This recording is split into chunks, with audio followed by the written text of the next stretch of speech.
Allez, on vous reparle du CICE. Oh là là, ça fait longtemps, dis donc. C'était une des mesures phares du quinquennat de François Hollande.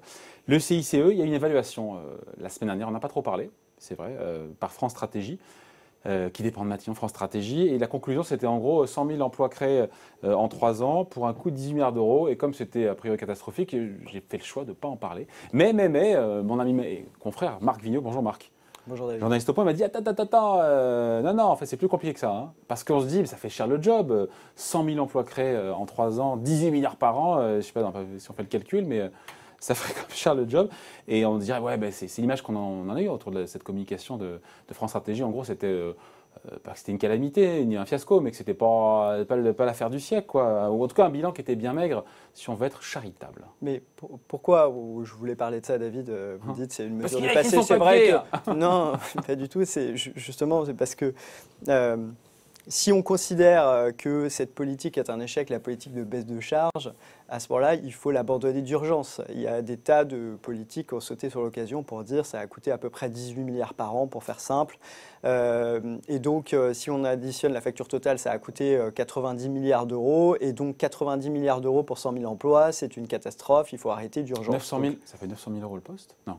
Je n'ai pas fait le calcul comme ça, j'ai plus la somme en tête, mais c'est astronomique. C'est astronomique. Donc ça voudrait dire que la politique de baisse de charge, tout ce que recommande le patronat depuis des années, la politique de François Hollande, la politique d'Emmanuel Macron est un peu vouée à l'échec. Donc c'était quand même central, au-delà de la mesure un peu technique de François Hollande. Finalement, qui n'était pas une baisse de charge en direct. C'était pas une baisse de charge en direct, mais c'était l'équivalent d'une baisse de charge, en tout cas dans la tête de ceux qui l'ont promu. Et donc, c'est quand même très important de savoir si ce genre de politique marche ou ne marche pas. Alors après, on peut rentrer dans les détails, mais en fait, cette étude... rentrer dans le détail.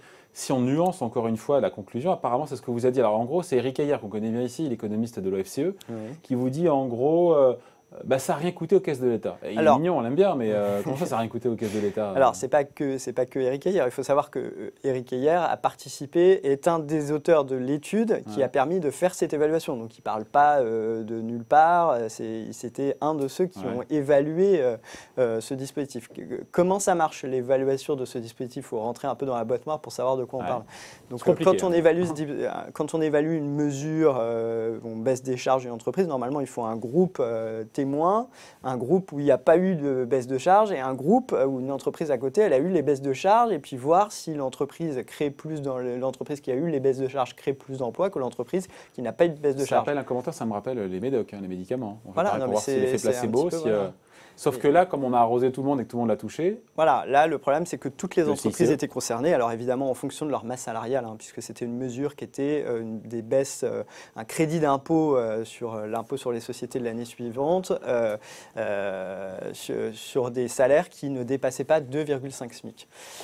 Donc, il n'était pas possible de voir quelles entreprises avaient créé des emplois par rapport à une entreprise qui n'aurait pas touché, puisque tout le monde, par définition, l'avait touché. Donc, on a essayé de regarder, les évaluateurs ont fait une première étude qui était ce qu'on appelle microéconomique. Ils ont essayé de regarder celles qui avaient beaucoup de salaires dans cette tranche-là et donc qui ont beaucoup touché le CICE. Est-ce qu'elles avaient beaucoup plus embauché que celles qui l'avaient moins touché? Ils voient le résultat, ce n'est pas extraordinaire. On voit que des entreprises indépendantes créent des emplois, celles qui l'ont beaucoup touché créer des emplois, mais sinon l'effet, on n'arrive pas à le mettre en évidence. Mais ça ne veut pas dire qu'il n'y a pas d'effet. Et donc, l'étude de l'OFCE montre que... Ça coûte rien. Comment il a cette conclusion? Ça coûte rien. En fait, c'est assez facile à comprendre. C'est que il y a une hausse de TVA de 10 milliards, des économies sur les profits de 10 milliards. Alors, il faut prendre le temps d'expliquer. Donc, le CICE, on peut dire, on a mis 18 milliards d'euros par an, on a créé 100 000 emplois, c'est ridicule. Donc sauf que ces 100 000, il faut regarder ce que ça a créé comme emploi en coût net pour les finances publiques. Si par ailleurs on a pris des mesures pour financer le CICE et qu'elles ont eu d'autres effets négatifs sur l'économie, et en fait il faut savoir que ces 100 000 emplois, c'est une fois qu'on a pris en compte tous les effets des mesures de financement qui étaient destinées à ne pas trop creuser le déficit. Donc, malgré la hausse de la TVA, malgré la baisse des dépenses publiques qui ont des effets sur l'activité économique à court terme, le CICE a créé selon l'évaluation de l'OFCE, qui est un peu différente du résultat de 100 000 emplois, parce qu'il y a plusieurs évaluations dans cette étude, a permis de créer 160 000 emplois, mais totalement financés. C'est-à-dire qu'en 3 ans, il y a eu 160 000 emplois nets créés pour un coût réel. Si on n'avait pas augmenté les impôts de la TVA de 10 milliards d'euros, peut-être qu'on aurait aussi plus d'activités, ça aurait créé de l'emploi. Et bien justement, mais le CICE a créé 160 000 emplois de plus. Si on avait fait uniquement une baisse de TVA, uniquement une baisse de dépenses publiques, ça aurait détruit des emplois. Et en fait, l'effet net du CICE, c'est 160 000 emplois. D'un côté, il y a les effets négatifs d'une hausse de la TVA et les effets négatifs d'une baisse des dépenses publiques. Et de l'autre, il y a l'effet brut du CICE que l'OFCE évalue à 400 000 emplois. Et si on enlève les effets négatifs des mesures de financement, l'effet net total, donc pour un coût entre guillemets de zéro, c'est 160 000 emplois. Sachant que depuis le début, Pardon ? Tu es en train de me dire que c'était une super opération. Ce qu'il faut voir, c'est que l'OFCE n'est pas spécialement un organisme qui était très favorable à la politique de l'offre de François Hollande. Donc on ne peut pas les accuser. C'est eux qui ont été missionnés pour l'évaluation. On ne peut pas les accuser de défendre, pour je ne sais quelle raison, les mesures de baisse de charges pour lesquelles ils n'ont pas forcément été très favorables. Depuis le début, ils avaient dit qu'il y aura des mesures de financement qui vont atténuer l'effet emploi du CICE. Mais lire que ça a coûté 18 milliards d'euros et qu'en face, il n'y avait rien et que ça n'a créé que 100 000 emplois, en fait, c'est factuellement faux, en fait. Donc, on ne peut pas dire ça. Et donc, il y a une exploitation politique. Ou alors, il faut, comme je disais, il faut arrêter les politiques centrées sur l'offre et qui améliorent les marges des entreprises. Et ce qu'on oublie, c'est que dans CICE, donc c'est Crédit d'impôt, compétitivité, emploi, c'était à la fois pour créer des emplois, mais aussi pour améliorer la compétitivité des entreprises. Et c'était un volet extrêmement important. Quand on écoutait le discours de François Hollande qui a créé le CICE après le rapport Gallois qui réclamait un choc de 40 milliards pour augmenter les marges des entreprises pour leur permettre d'investir, c'était un objectif majeur. Or, on voit que les marges, elles se sont redressées. Toute la question, c'est de savoir si l'investissement a suivi. Qu'est-ce que les entreprises ont fait de ces marges ? Et on voit que l'investissement a été extrêmement dynamique avant le début du quinquennat d'Emmanuel Macron. Donc on ne peut pas scientifiquement prouver que c'est... mais tous les économistes disaient qu'il y a besoin d'une mesure pour... Beaucoup d'économistes disaient... Il y a eu des mesures de suramortissement aussi. Oui, mais bien sûr. Mais il y avait besoin de redresser les marges après la crise financière de 2008-2009. Et c'est exactement l'effet qu'a eu le CICE. Et donc on peut... Et par ailleurs, l'OFCE, quand la mesure avait été présentée en 2012, fin 2012-2013, avait dit, était assez critique sur la mesure, mais disait c'est une mesure d'offre. Donc si elle produit des effets, elle ne produira des effets que lorsque le dispositif sera monté en charge, que quand les marges se seront redressées, que les entreprises pourront investir et donc Emmanuel Macron en a bénéficié. Embaucher des emplois. Il y a un chancelier social-démocrate allemand qui s'appelait Helmut Schmidt qui disait les profits d'aujourd'hui font les investissements de demain et les emplois d'après-demain. Et or, bizarrement, on a eu ces dernières années un niveau de croissance ABC qui a permis de créer des emplois qu'on ne sait pas vraiment expliquer. Emplois créés avant le Covid, dans le quinquennat d'Emmanuel Macron. On fait le lien, on se dit qu'il a bénéficié justement de l'effet de trend de ce CICE. Pendant longtemps, on a dit qu'il fallait 1,5% de croissance pour commencer à créer des emplois, pour absorber l'augmentation de la population active en France, etc. Depuis quelques années, c'est moins. Alors, il n'y a pas que l'effet du CICE, mais il y a un peu l'effet du CICE. On peut penser que c'est l'effet du CICE. Et donc, ces évaluations, il faut aussi se rappeler qu'elles portent de 2013 à 2016. C'est-à-dire qu'en gros, il y avait 3 ans de CICE et en 2013, les entreprises n'ont rien touché. Attention, en 2013, elles avaient le préfinancement de ce qu'elles auraient eu droit de toucher en 2014. Donc en fait, à partir de... Il n'y a eu que 2 ans de CICE réellement évalués où les entreprises avaient dans leur compte l'argent du CICE. Donc il faudra évaluer sur 2017-2018. Voilà. Et puis, il faudra évaluer sur 2017-2018.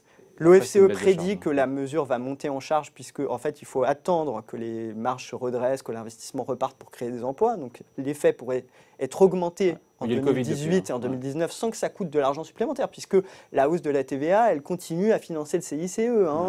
La baisse des dépenses publiques, on n'a pas remonté les dépenses publiques ou pour d'autres raisons, mais en fait, on a baissé de façon définitive les dépenses publiques pour financer le CICE. Donc l'effet emploi pourrait augmenter. La compétitivité des entreprises, on voit bien qu'il y avait quand même un mouvement, on recréait des emplois dans l'industrie, etc. Donc on peut penser qu'il y a eu un effet CICE. Et voilà, donc ce bilan n'est pas du tout aussi noir qu'on a bien voulu le dire. Voilà, c'est ça le Et message. Voilà pourquoi on en parle aujourd'hui. pour peu qu'on lise l'étude de façon non idéologique, parce que en fait, tous ceux qui voulaient démontrer que les cadeaux les cadeaux aux entreprises n'ont aucun effet. C'était du pain béni. Voilà, c'était du pain béni. Bon, voilà. Avant de se quitter, je ne sais pas si on a la couverture du point de cette semaine. Si on l'a, ceux qui vont payer la crise, on aime beaucoup évidemment François Langlais. Il va venir nous voir. Il le sort quand son bouquin là? Eh ben, Ceux je qui vont crois payer la que j'ai plus la date de sortie en tête exactement, Bon, mais bientôt, ça en tout sort, bah oui, ça sort la semaine prochaine, je crois. Et alors, il nous dit quoi? Et En bah, 10 secondes. Hein. En fait, il analyse le monde tel qu'il va arriver après le Covid et à quoi il faut s'attendre. Est-ce qu'on va vers une crise financière? Alors il dit oui, mais il dit après la crise financière, qu'il y ait à cet argent qui coule à flot, dépensé par les banques centrales, enfin créé par les banques centrales, on pourrait arriver à un régime de croissance lié aux nouvelles organisations d'entreprise, la technologie qui va se diffuser, l'immense mouvement de robotisation qui va se produire. On pourrait arriver à un régime de croissance extrêmement fort et même à une réduction du temps de travail nécessaire de la part des humains pour réaliser la même production. Et donc il dit il va y avoir des secousses, on va y avoir un repli nationaliste, un retour des États-nations, mais derrière ce mouvement, on pourrait arriver à un régime de croissance comme ça s'est toujours trouvé dans les grandes transformations historiques. Quand on a inventé le métier à tisser, au départ, ça a détruit les emplois des ouvriers en Angleterre qui tissaient le coton. Et donc, après ce grand bouleversement qui pourrait être très dur, on pourrait retrouver un régime de croissance important et qui se diffuserait. Et donc, il dit même, on pourrait reprendre la prédiction de John Maynard Keynes, le grand économiste du XXe siècle, qui disait qu'en 2030, alors c'est peut-être un peu tôt, mais en 2030, on pourrait se retrouver avec 3 heures de travail par jour chacun. Ouais, on en est pas La là, question, c'est de savoir si cette réduction du temps de travail sera également partagée ou est-ce qu'il y aura une petite partie de la population qui sera très désirable et qui aura des compétences extrêmement fortes et qui travaillera beaucoup, et d'autres gens qui seront un peu exclus du marché du travail. Donc là, c'est un avenir effectivement plus noir, plus sombre. Bon, à lire en tout cas, à lire cette semaine, ceux qui ont payé la crise. On va l'inviter François Langlais pour qu'il nous parle de son dernier ouvrage. Merci beaucoup Marc Vigneault, journaliste au Point. Merci David. Bye.